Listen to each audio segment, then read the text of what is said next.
Well, that didn't quite go to plan, did it? If anyone watched my preview, they would know that I was not confident about that Brentford game. Uh, I wasn't thinking we were going to get slapped in the way we did because that's what happened. We got absolutely dominated. But I'm gonna talk through some of the problems and then the solutions. Some of the solutions kind of sort themselves out. I think obviously we only really had three guaranteed starters on that pitch. Now, the players that are guaranteed starters weren't great either, but I do think that naturally Spurs will improve with the players coming in who are going to be the more key players, right? But there were also some structural issues for sure. And I'm going to talk about those specifically. And then we're going to talk about how we move forward and avoid this kind of result happening again. Because to be honest, it was men against boys in that game. It really, really was. So Brentford 100% did their homework. I mean, there's not that much homework to do because everyone knows how De Zerbi wants to play. De Zerbi obviously wants to play these combinations through the center of the pitch.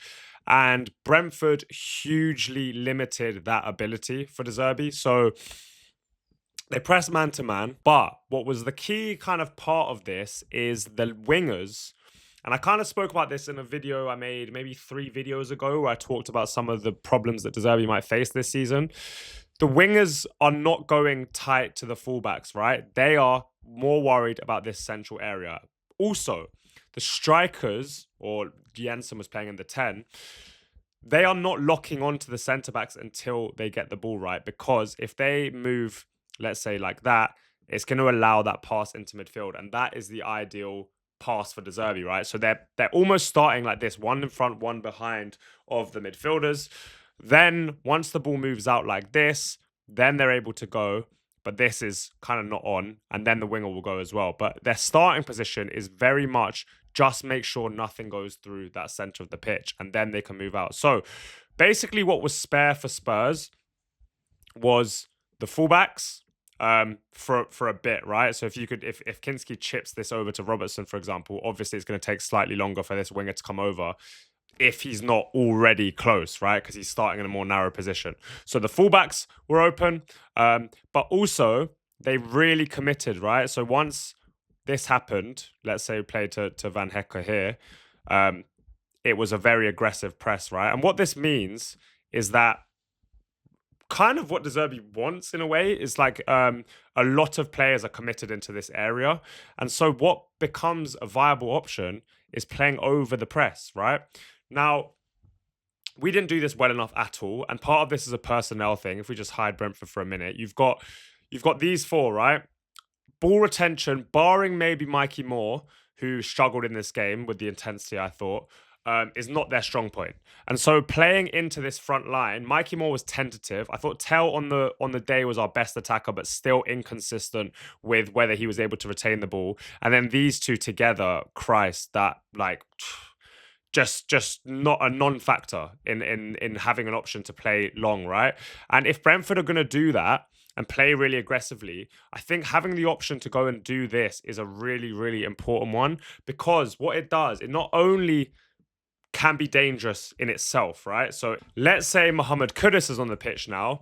Suddenly, I really doubt they're leaving Lewis Potter 1v1 with Kudus. But if they do, and Kinski just wants to play direct to him, Kudus can so easily, we know he has that in his locker to just bring this down with ease. And suddenly that is a scary, scary sight. Do you think Lewis Potter is ever going to be able to handle someone like Mohammed Kudus? Not only in terms of trying to retain the ball, Kudus is miles stronger than Lewis Potter, but also once he gets turning, there's no way Lewis Potter can deal with that. And so just having that one player changes the game completely, in my opinion. Now, for me, if Kudus did play the game, they're not going to be this aggressive. And likewise, if this wasn't this front line that we chose, I don't think Brentford are as brave, or at least they might start brave. But if we play long to these guys who can control the ball, who can retain the ball in the front line, then suddenly you get this kind of effect where Brentford drop off a few yards, because that is too dangerous to leave those four, if it was Savinho, Marmoush, Kudus, whoever, isolated with that back line. So going long a couple times and it working also then buys you the more time in these central areas to build. So it's really important to have different solutions, right? So for me, that is just the kind of natural So for me, that's like a natural progression when those players do come in, which they look like they're going to be coming in for the Newcastle game. That is for me not going to be as much of an issue because we now have the viable option to go long, which will make teams drop off a little bit, and then we can play our football as well. So just having different solutions to be able to go short and long is really important. The other thing is, obviously, they left the fullbacks quite spare. They wanted to be really narrow, like I said. Again, another game changer in this is Porro. Leaving Porro spare in this position, it's going to ask for big problems. You're going to be asking for big problems. Even if Sharda then gets across, giving Porro like not 5 seconds, like an extra 2-3 yards on the ball, he can manipulate that so well. Even if Sharda rushes across, we know that Porro is good enough to then use his momentum against him, skip past, and suddenly the pitch opens up, right? Because we know Porro's got that direct pass on him. You can see someone like Tell getting on his bike. If it's Kudus here, let's say, you've got this direct ball that we know Kudus can run onto. Again, that's a mismatch with Kudus and Lewis Potter. So it just having the different personnel really changes things. Whereas we had Archie Gray here. Archie Gray is not the most like dynamic, I would say, on the ball. And so like chipping to him, I don't think he's got the ability to take a quick touch, play a really direct pass, right? Gray plays everything a little bit slower. He's not the most nippy type player, right? So that is not a viable option. And even if it was, the front line aren't really the ones to do it because they're not really of that quality.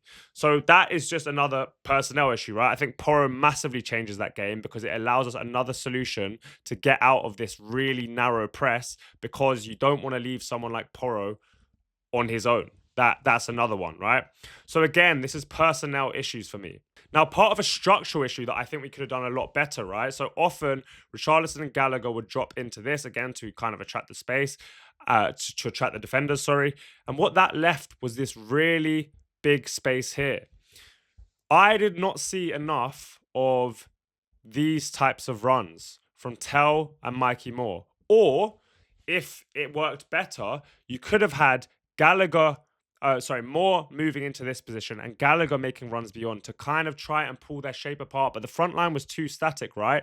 Let's say Mikey Moore drops into this zone and Lewis Potter follows. Then suddenly there's this run on for Gallagher. And we know that Gallagher can run beyond. And then it asks questions, right? Whether Collins goes with Gallagher or Lewis Potter follows him. Probably Collins, but then you're pulling the opposition shape apart. Richarlison then can make runs or whatever it is. And obviously you need the quality from the build-up players. So you need someone like maybe, let's say, Robertson to play this long pass or if it's Van Hecker down the line or whatever it is, you still need the quality in the actual play. But there was too many static players in our front line and it didn't help us find solutions to get out of this really difficult press. What I was quite frustrated by is that we didn't try to kind of mix anything up. It just stayed the same and we played the same way and the problems kept arising. We tried to continue playing through the center. It didn't work.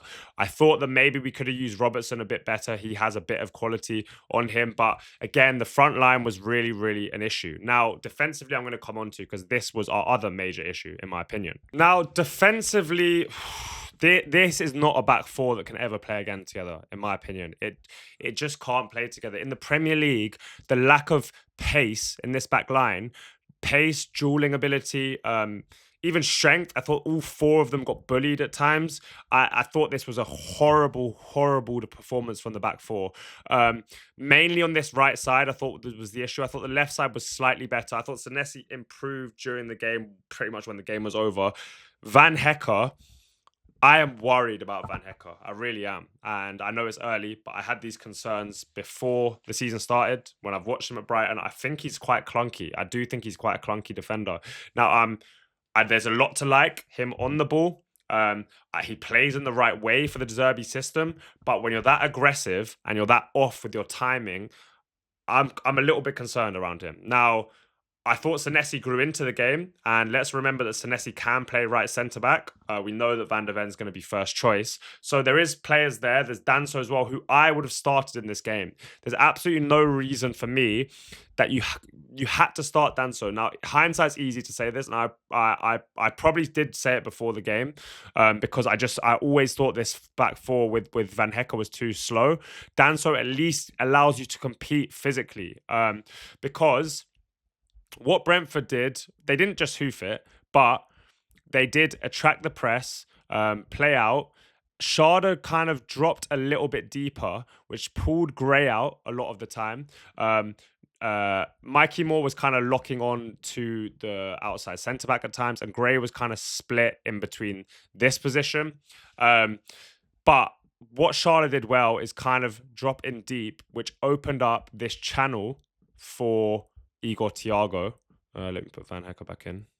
Igor Thiago absolutely ate off of this. Like that battle between Van Hecke and Thiago was the most one-sided thing I saw all weekend. I thought Thiago absolutely bullied him. He was quicker, he was stronger. Yeah, was just an absolute one-sided battle. And then Waltara as well was just great in behind. Now all of these players can run in behind, and they're all quick and they're all strong. And so how do you expect such a weak and slow back line to be able to compete? They can be as good as they want on the ball, but you're going to Brentford away.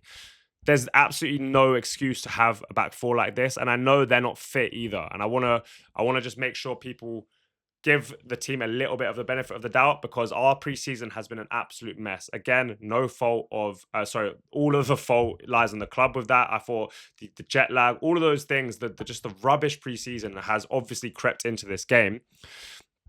But they just completely tore that back line apart. Bergvall Bergvall was poor, very, very poor, especially out of possession. In possession was too risky again. And Sangare, I thought, absolutely played our midfield off the park. Now, for me, Tonali wasn't really an issue. I thought Tonali was chasing shadows, but that was partly just because they were so much better than us. I don't think Tonali was bad. I don't think he was good either. But Bergvall was a big issue. For the first goal, I believe, he just let someone run off him, which he does countless times.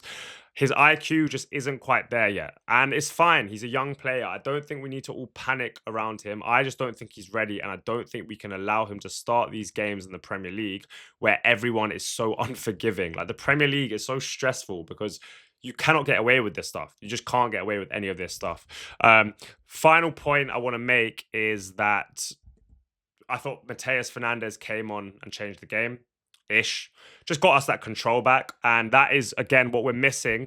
If Fernandes doesn't play, we're in big trouble, because he is the main one that's going to get on the ball. Now, he came on in the 10, but he can play the 10, the 8, or the 6. He had a bit of freedom to just go and pick up the ball, right? And suddenly we were able to wrestle a bit of control back. He did this one beautiful pass. He picked up in this left pocket here and just shaped it so nicely to Mikey Moore out wide. I believe it was Mikey Moore who missed a few chances on the day. I just think Fernandes is exactly what we need, and we missed a lot, because even if, let's say, I obviously explained the high press from Brentford early on, Fernandes is someone that can still, even with all those players around, wriggle out of that. And I trust him even in those really compressed, congested situations. I think Fernandes is someone that can then wriggle out of that, and then suddenly we're free. And he's a cheat code in that way. And I don't think they would have pressed us as aggressively if Fernandes was playing, or at least not for the whole game. And so we have these key players, right? But the backups, when you're missing all of the key players, the whole backup team is not enough. You can miss maybe one of the key players and then we can find solutions, but missing all of them just isn't good enough. And in the Premier League, you get punished for those things, and we were miles second best.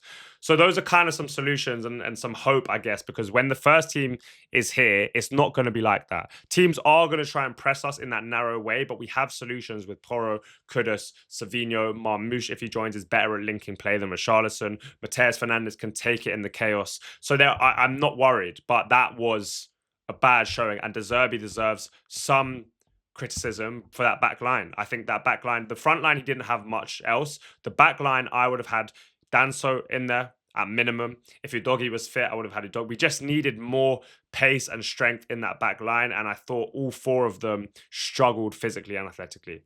But I'm hopeful for Charlton tomorrow. I'm hopeful for Newcastle on the weekend. I will be going, so hopefully see some of you guys there. Yeah, don't panic. This is mainly a personnel issue. I think a little bit of a lack of adaptation from De Zerbi with the personnel not available, but I'm not too concerned.